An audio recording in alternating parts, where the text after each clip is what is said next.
Bueno, pues vamos a ver algún ejemplo de acotación de un objeto con la acotación. Entonces tenemos, por ejemplo, aquí una forma cuadrada en un alzado. Vamos a representar la línea de tierra, está a cierta altura, posición de línea de tierra, y vamos a representar aquí la vista correspondiente a la planta. Entonces proyectamos aquí esta medida, proyectamos esta otra y hacemos la planta de la figura, que vemos que es un triángulo equilátero. Pues esa es la figura, por tanto, es un prisma de base triangular equilátera. Marcamos aquí el segmento que define esta línea, ¿no? Entonces lo vamos dibujando en el espacio. Tenemos en principio los dos planos de proyección. Tenemos la figura que tiene una forma triangular y la representamos aquí en el espacio a cierta altura. Tenemos aquí esta otra arista y esta cara. Pues tenemos esta cara cuadrada y aquí la forma triangular.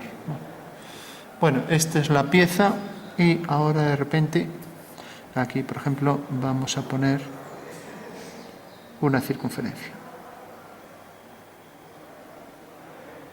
Y esta circunferencia es tal que tiene aquí, por ejemplo, un cilindro hueco. Entonces marcamos aquí la posición del cilindro. Bueno, pues esa sería la pieza y, por tanto, si hacemos la circunferencia, tenemos que esa circunferencia podría ser, para que quepa dentro de la cara bien, pues por ejemplo esta. Entonces esta circunferencia voy a coger la 11, por ejemplo, y tiene esta longitud y está centrada. Entonces viene desde este punto hasta este. Y ahora entra en hueco ortogonal, de manera que las generatrices son ortogonales, y visto desde arriba no se vería, y entra hasta aquí. Entonces aquí marco una línea paralela a este lado. Bueno, pues esa sería la vista desde arriba de la figura, que lógicamente vemos que es un cilindro hueco. Y ahora representamos, esta era la anchura 11, y la altura aquí quedará perfectamente delimitada por este eje y la figura perfectamente centrada también, con lo cual el extremo de la figura viene de aquí a aquí, mientras que al proyectar su anchura vemos que queda exactamente desde este punto hasta este punto. Por tanto, la elipse vendrá por aquí. Será una elipse discontinua, ya que no se ve, que tiene esos dos diámetros, ¿no? Y si proyectamos también esto, vamos a hacer que esto parece que es tangente a la otra, entonces tenemos la otra elipse idéntica, tangente.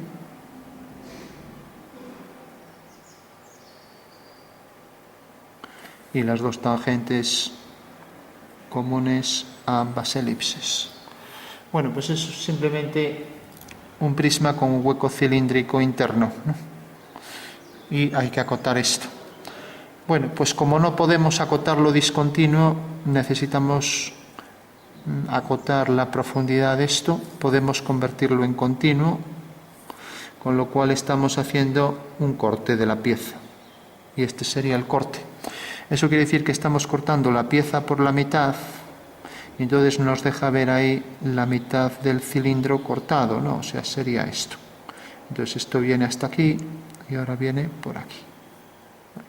Lo mismo, corta ya detrás y viene por ahí detrás. O sea que el resultado final de la pieza pues será algo como esto. Tenemos esto, tenemos el semicilindro hueco ahí, tenemos aquí el hueco cilíndrico con el final de esa cara, tenemos esta cara superior, tenemos aquí este plano y tenemos aquí este otro plano. Bueno, pues eso sería el resultado de quitarle a la pieza la mitad, y por tanto este rayado indica que es un corte, por supuesto imaginario, no es real, ¿no? Y ahora sí que podemos acotar la pieza, ¿vale? Ese sería el truncamiento que practicamos, un corte, imaginamos, meridiano. Cuando es un corte meridiano no hay que poner la línea de corte. Si pasara por otro lado, pues sí, imaginamos que pasara por arriba, entonces ponemos esta línea de corte. Línea de mayor grosor, segmento de mayor grosor, discontinuas, mayor y menor, y ahora aquí dos flechas, mayores que las de cota. Con lo cual estoy indicando que estoy haciendo el corte, imaginamos que hay un agujero arriba, pues lo estamos cortando por ahí. Entonces, esto no se coloca cuando pasa por la mitad. Esto lo hemos convertido en continuo y ahora hacemos las líneas a 45 grados, ¿no? Entonces, líneas a 45 que no tiene nada que ver con esto. Siempre líneas equidistantes y finas, ¿vale? Bueno, tenemos ahí ya las líneas. Por último, sabemos que este objeto tiene esta simetría, entonces ya marcamos eje de simetría, pasará por el centro, mientras que aquí tiene este eje de simetría. Bueno, entonces ya tenemos representados los ejes de simetría de la pieza, ahora de la circunferencia aquí, para esta elipse y para esta otra, que puede coincidir o no con el eje central. Bueno, si no los ponemos cerca y ya está. Bueno, por último, la acotación, pues tendríamos la medida esta, prolongamos esto, dejamos 8 milímetros y ponemos aquí dejamos 10, ya que hay que dejar dos más, y ponemos esto, lo llevaríamos hasta aquí, y ponemos la línea de cota para esta altura. Entonces mediríamos la medida esta, y esto mide 22. Entonces ya ponemos 22. Estamos haciéndolo en milímetros, ¿no? Bueno, la anchura esta ya sabemos que lo discontinuo no se puede acotar, entonces lo que acotamos ahora es esta longitud. Entonces prolongamos esta línea, también cogeríamos ahí la medida de 10, prolongamos esta línea y cogemos aquí a 8 milímetros la línea de cota. Como la sacamos fuera, las flechas vienen por fuera, ya que ahí nos quedarían pequeñas. Y como esto es una sección circular, ponemos el símbolo de diámetro con la medida que tiene. Vamos a ponerle la medida real. Bueno, parece que es 1. Bueno, tenemos ya acotado el cilindro, ahora necesitamos acotar su profundidad, entonces lo traemos por aquí. Entonces, respecto a esto, cogemos los 10, hasta aquí terminaría la cota, hasta aquí, o sea que esto no lo debería poner, y pongo entonces aquí la flecha en paralelo a este eje. Entonces pongo entonces ya la flecha, recordad que estas son líneas finas y que las flechas están abiertas a 15 grados, ¿no? Entonces tengo aquí la profundidad de esto y ya lo pongo, la medida que sea, estamos en milímetros, parece que son 5 milímetros. Bueno, tenemos esta profundidad, tenemos la altura. Esto es un triángulo equilátero. No pongo aquí este eje de simetría porque como tiene un hueco ya no es simétrico respecto a este eje. O sea, me quedo solo con este. Y por último podría marcar la posición de esta medida aquí arriba. Y si marco esta otra ya queda evidenciado que es un triángulo equilátero, pero teniendo dos lados iguales el tercero va a ser igual. Bueno, podría ser isósceles porque tiene dos iguales y uno desigual, pero podríamos acotar también esta cota para salir de dudas y ver que los tres son iguales, ¿no? Bueno, pues acotamos esta medida aquí, entonces otra vez los 10 milímetros, aquí los 8 y cota en horizontal, por tanto el número va por encima, 22. La altura íbamos a darle la misma ya que es un cuadrado, entonces tenemos 22 y la línea de cota que llenamos, ¿no?, con tinta. Bueno, tenemos ahí 22 y entonces cogeríamos también esta longitud, ya vimos que era igual que esta, ya solo nos quedaría pues acotar esta línea.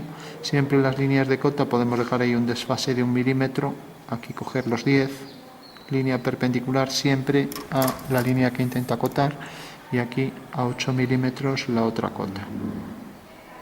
Estas líneas si las ponemos discontinuas y finas, así. Entonces ponemos esta cota y como es para leer desde arriba, esto era 22, esto era 22, pues lo ponemos así. Bueno, estos serían 10. Esto sí que sería 5, 22, ya que estamos en milímetros, ¿no? Bueno, y ya solo nos quedaría esta, y la podríamos acotar aquí. Entonces, hacemos la perpendicular.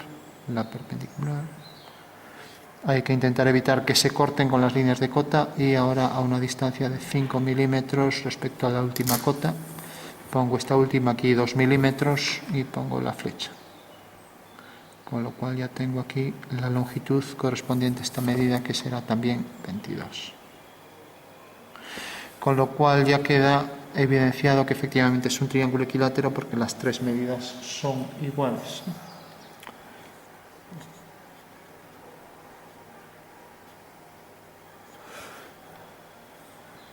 Bueno, por último remarcamos siempre más las líneas del dibujo con mayor grosor a tinta para diferenciarlas de las líneas auxiliares de cota y de las líneas de cota, y todas deberían llevar más grosor. Estas también serán finas, mientras que todas las del dibujo irán con mayor grosor. Bueno, nos quedaría ya, no es necesario marcar porque esto pasa por el centro de las elipses.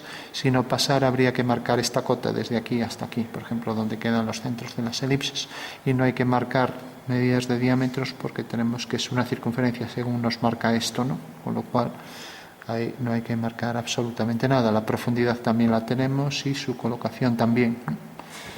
Estas serán líneas de mayor grosor, que son del dibujo, y lo mismo las de las elipses, junto con estas. Bueno, pues eso sería la acotación de esta pieza.